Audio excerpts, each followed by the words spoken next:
ओम गणेशाय नमः। ओम नमः शिवाय। प्रेम से बोलिए विघ्नहर्ता की जय, भगवान भोलेनाथ की जय, माँ पार्वती की जय। नमस्कार भक्तगण, भगवान भोलेनाथ माँ पार्वती की कृपा आप सभी पर बनी रहे। आज हम सुनेंगे सोमवार व्रत के दिन सुनी जाने वाली सोमवार व्रत की पावन कथा। तो आइए मन में भगवान भोलेनाथ माँ पार्वती का स्मरण करते हुए सुनते हैं सोमवार व्रत की पावन कथा। एक साहूकार बहुत अधिक धनवान था। उसके पास धन आदि की कोई कमी नहीं थी।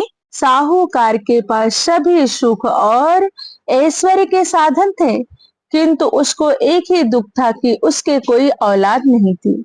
दिन रात वह इसी चिंता में लगा रहता और वह पुत्र पाने के लिए हर सोमवार को भगवान चंद्रदेव व शिव जी की पूजा करता। वह व्रत भी रखता था।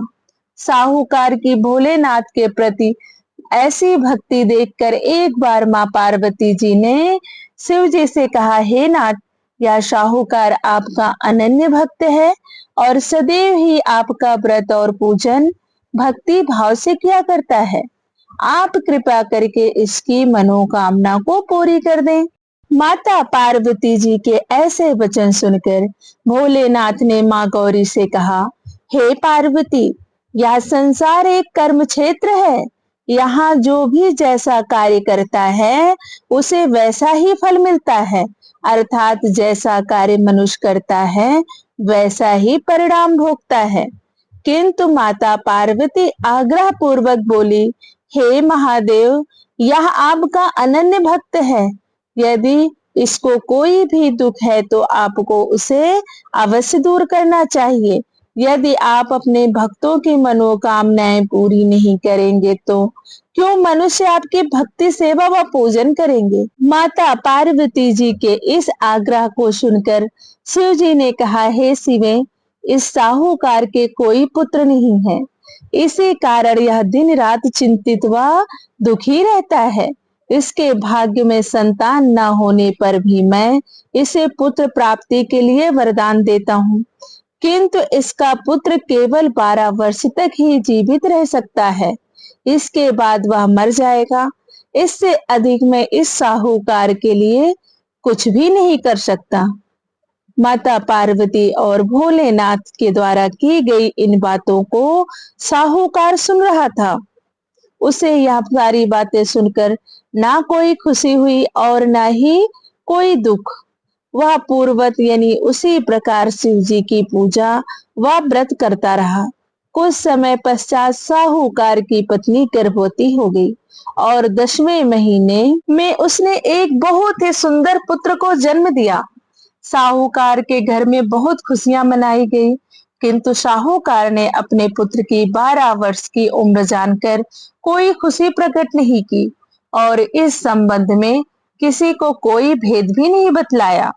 वह बालक धीरे धीरे बड़ा होने लगा।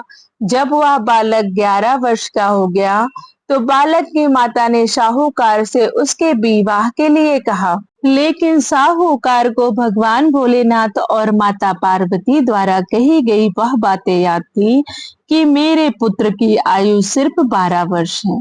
उसने मन में विचार किया कि अगर मैंने अपने पुत्र का विवाह कर दिया तो किसी की पुत्री का जीवन बर्बाद हो जाएगा, इसलिए मैं अपने बेटे को काशी जी पढ़ने भेजूंगा, क्योंकि भगवान भोलेनाथ का दिया हुआ है और मैं चाहता हूँ कि आखिरी समय या वहीं पर बिताए। मन में ऐसा स्मरण करते हुए उसने अपनी पत्नी से कहा कि मैं अभी इसका विवाह नहीं करूंगा, मैं इसे काशी जी पढ़ने के लिए भेजूंगा। साहूकार ने अपने साले को बुलाकर कहा कि तुम इस बालक को काशी जी पढ़ने के लिए ले जाओ और इसे विधिवत शिक्षा ग्रहण कराओ। साहूकार ने उसको बहुत सा धन देकर कहा कि रास्ते में जहां कहीं भी ठहरो वहां यज्ञ और ब्राह्मणों को भोजन कराते जाना। इस प्रकार वह दोनों मामा भांजे रास्ते में यज्ञ करते, दान देते तथा ब्राह्मणों को भोजन कराते हुए जा रहे थे। रास्ते में एक शहर पड़ा। उस शहर में राजा की कन्या का विवाह था। एक अन्य राजा का लड़का बारात लेकर आया था, लेकिन वह एक आंख से काना था। लड़के के माता पिता को इस बात की चिंता थी कि कहीं काने वर को देखकर कन्या के माता पिता विवाह में किसी प्रकार की अड़चन न डाल दें। इसी कारण जब उन्होंने साहूकार के अति सुंदर बेटे को देखा तो उनके मन में विचार आया कि क्यों ना इस लड़के से विवाह का कार्य पूर्ण करा लिया जाए। यह विचार कर उसने लड़के और उसके मामा से कहा कि यदि आप फेरे व कन्यादान का कार्य पूर्ण करा देंगे तो आपकी बड़ी कृपा होगी और हम आपको बहुत सारा धन उपहार के रूप में देंगे। शाहूकार के लड़के और उसके मामा ने इस बात को स्वीकार कर लिया था। विवाह का काम भली प्रकार से पूरा हो गया। जब वह लड़का जाने लगा तो उसने चुपके से राजकुमारी की चुनरी पर लिख दिया कि तेरा विवाह तो मेरे साथ हुआ है, लेकिन जिसके साथ तुझे भेजा जाएगा वह एक आंख से काना है। मैं काशी जी को जा रहा हूँ। राजकुमारी ने जब इस प्रकार लिखा पाया तो उन्होंने काने राजकुमार के साथ जाने से मना कर दिया और कहा कि यह मेरा पति नहीं है। मेरा विवाह जिसके साथ हुआ है वह काशी जी गया है। राजकुमारी के माता पिता ने यह सब जब सुना तो उसने अपनी कन्या को विदा करने से इनकार कर दिया। बारात वापस चली गई। उधर साहूकार का लड़का और उसका मामा काशी जी पहुंचे। वहां लड़के ने पढ़ना शुरू किया तथा अपना अतिरिक्त समय मामा भांजा यज्ञ दान आदि में व्यापित करने लगे। इस प्रकार कई महीने बीत गए। जब लड़के की उम्र 12 साल की हुई तो उस दिन लड़के के मामा ने यज्ञ का आयोजन कर रखा था। अचानक ही लड़के की तबीयत खराब हो गई। लड़के ने अपने मामा से बताया कि आज उसकी तबीयत नहीं ठीक है, तो लड़के के मामा ने कहा अंदर जाकर सो जाओ। लड़का अंदर जाकर सो गया। थोड़ी देर बाद लड़के के प्राण पखेरु उड़ गए। जब लड़के के मामा ने देखा कि वह मर गया है तो वह बहुत दुखी हुआ। उसने सोचा कि मैं पहले यज्ञ पूरा कर लूं, तब सोचूंगा कि मुझे क्या करना है। लड़के के मामा ने यज्ञ पूरा किया और फिर रोना प्रारंभ कर दिया। वह बहुत जोर जोर से रो रहा था। संयोगवश शिव जी और माता पार्वती उधर से जा रहे थे। पार्वती जी ने भगवान भोलेनाथ से कहा, हे नाथ, कोई दुखी व्यक्ति रो रहा है, उसके कष्टों को दूर कर दो। तब शिव जी और पार्वती जी वहां पहुंचे तो उन्होंने देखा कि वहां पर एक लड़का मरा पड़ा है। तब पार्वती जी देखते ही लड़के को पहचान गई और भगवान भोलेनाथ से उस लड़के के मरने का कारण पूछने लगी। बोली, हे भगवान, यह तो आपका दिया हुआ है, यह इतनी जल्दी कैसे मर सकता है। तब शिव जी ने पार्वती जी को समझाया, हे गौरी, इस लड़के की आयु इतनी ही थी, ये अपनी आयु पूरी कर चुका है। तब पार्वती जी ने विनम्रता पूर्वक कहा, महाराज, कृपया करके आप इस लड़के को जीवित कर दीजिए, नहीं तो इसके माता पिता इसके वियोग में तड़प तड़प कर अपनी जान दे देंगे। माता पार्वती की बात सुनकर शिव जी ने लड़के को पुनः जीवित कर दिया। शिव जी की कृपा से लड़का जीवित हो गया। शिव शंकर व माता पार्वती शिव धाम को चले गए। शिक्षा पूरी होने के पश्चात लड़का और उसका मामा पहले की तरह यज्ञ करते ब्राह्मणों को भोजन तथा दक्षिणा देते हुए अपने घर की ओर चल दिए। रास्ते में दोनों उसी शहर में आए जहां उस लड़के की शादी हुई थी। वहां पहुंचकर दोनों ने यज्ञ करना शुरू कर दिया। जब वे दोनों यज्ञ कर रहे थे तो उस लड़के के ससुर यानी वहां के राजा ने, जो उधर से घोड़े पर सवार होकर अपने सेवकों के साथ जा रहे थे, उसने लड़के को पहचान लिया। राजा ने महल में ले जाकर दोनों की खूब सेवा की। कुछ समय पश्चात राजा के महल में रहने के बाद लड़के ने राजा से जाने की आज्ञा ली।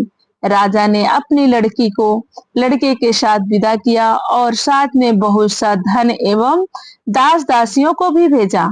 जब वे अपने शहर में आए तो लड़के के मामा ने कहा, पहले मैं तुम्हारे माता पिता को तुम्हारे आने की खबर सुना आता हूँ, तब तक तुम पत्नी सहित यहाँ आराम करो।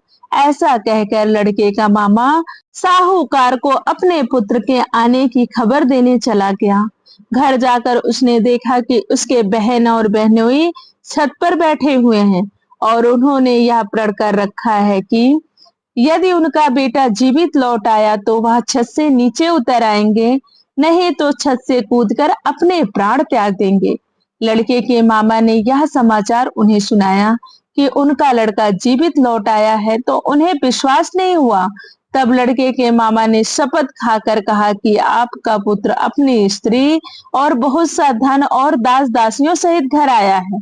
तब साहूकार और उसकी पत्नी छत से नीचे उतर आए तथा प्रसन्नता के साथ अपने बेटे और बहू का स्वागत किया। सभी प्रसन्नता के साथ रहने लगे। इस प्रकार भक्ति भाव से जो भी प्राणी सोमवार के व्रत की कथा का पालन करता है तथा प्रेम पूर्वक इस कथा को सुनता या पढ़ता है तो उसके सभी कष्ट दूर होते हैं, सारी मनोकामनाएं पूर्ण होती हैं और इस लोक में सभी सुखों और सुविधाओं को भोग कर अंत में उसे शिवलोक की प्राप्ति होती है। प्रेम से बोलिए भगवान भोलेनाथ की जय, माँ पार्वती की जय।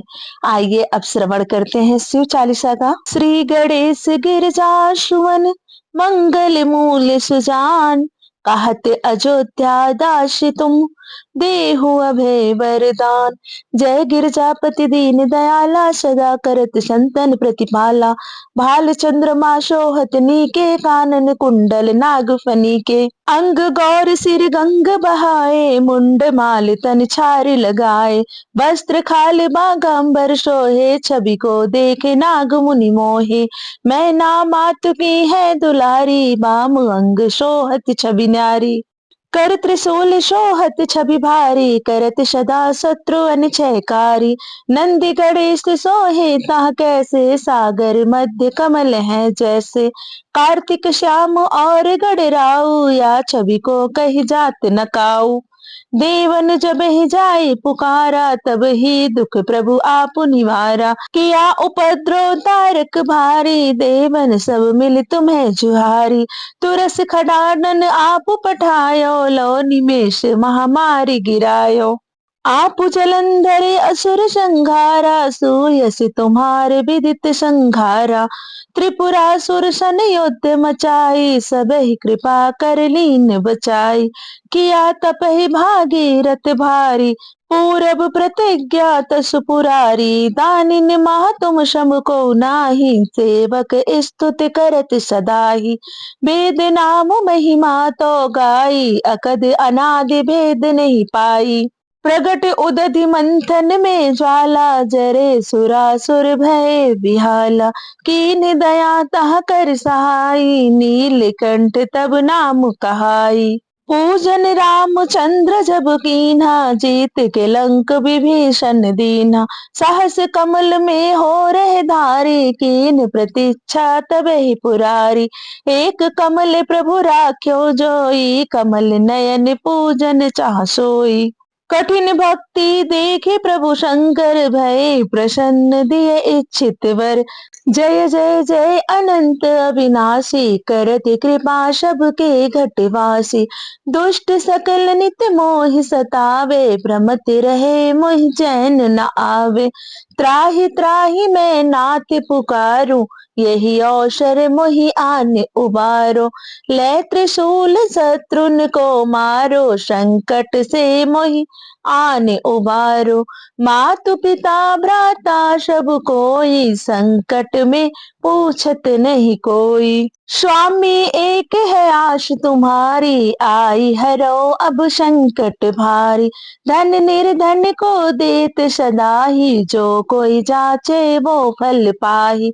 अस्तुत कही विधि करो तुम्हारी, क्षमहु नाथ अब चूक हमारी। शंकर हो संकट के नाशन, मंगल कारण विघ्न विनाशन। योगी यति मुनि ध्यान लगावे, नारद सारथ धीस नमावे। नमो नमो जय नमो शिवाय, सुर ब्रह्मादिक पार न पाए। जो यह पाठ करे मन लाई, तापर होते शंभु सहाय। ऋषियन जो कोई हो अधिकारी, पाठ करे सो पावन हारी। पुत्रहीन कर इच्छा कोई, निश्चय शिव प्रसाद ते होई। पंडित त्रयोदशी को लावे, ध्यान पूर्वक होम करावे। त्रयोदशी व्रत करे हमेशा, तन नहीं ताके रहे कलेसा। धूप दीप नैवेद्य चढ़ावे, शंकर सम्मुख पाठ सुनावे। जन्म जन्म के पाप नसावे, अंतवास शिवपुर में पावे। कहे अयोध्या आश तुम्हारी, जान सकल दुख हरो हमारी। नित्य नेम कर प्रातः ही, पाठ करो चालीसा। तुम मेरी मनोकामना पूर्ण करो जगदीश। मग सठ छठ हेमंत ऋतु, श्रावंत 64 जान। अष्टुत चालीसा वही, पूर्ण कीन कल्याण। प्रेम से बोलिए भगवान भोलेनाथ की जय। इसके बाद शिव जी की आरती करके आप अपनी कथा का समापन करें। वीडियो अच्छी लगी हो तो लाइक करें, शेयर करें और चैनल को जरूर सब्सक्राइब कर लें।